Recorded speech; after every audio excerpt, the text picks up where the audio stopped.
Well, good evening and thank you so much for watching. I'm Whitney Miller. We could use some rain in all of this heat, and that may happen soon because of conditions in the Gulf.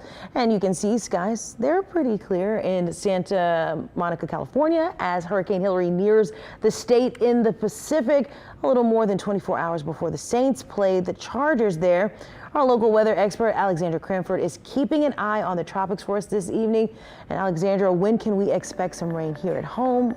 I know it would be a relief for some. I know we could use it, Whitney, but actually from the system, it's looking more and more likely like we may get some passing showers. This would be on Monday for our area, but not everyone may see the rain, and it's not a very high chance overall. Note just the disturbed weather over here on this side of Florida, not far from Cuba. Not organized right now. This is not a defined system at this point, just some disturbed weather with some clouds and showers.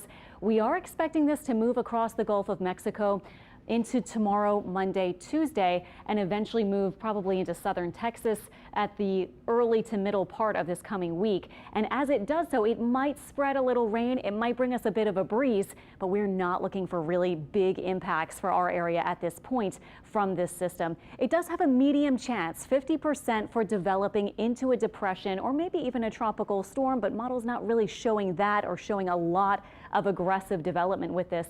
Here is what we have right now. Again, not looking too impressive at this point, just some showers and some rain around the Florida Straits and into Cuba.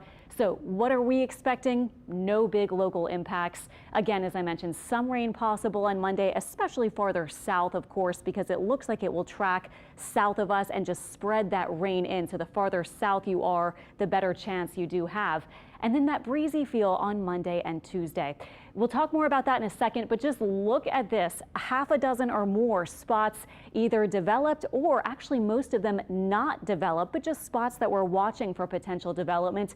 Incredibly, with all of this out here, including Hurricane Hilary, which will eventually be weakening from a Category 1 as it moves into California and up Mexico's coast.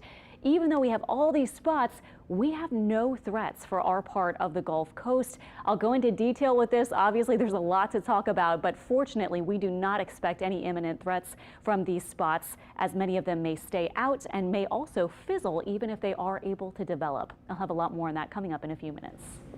All right, thank you so much. And now is a good time for you to make sure you have our free WWL-TV app on your phone. We will send you alerts on the tropics when it's necessary.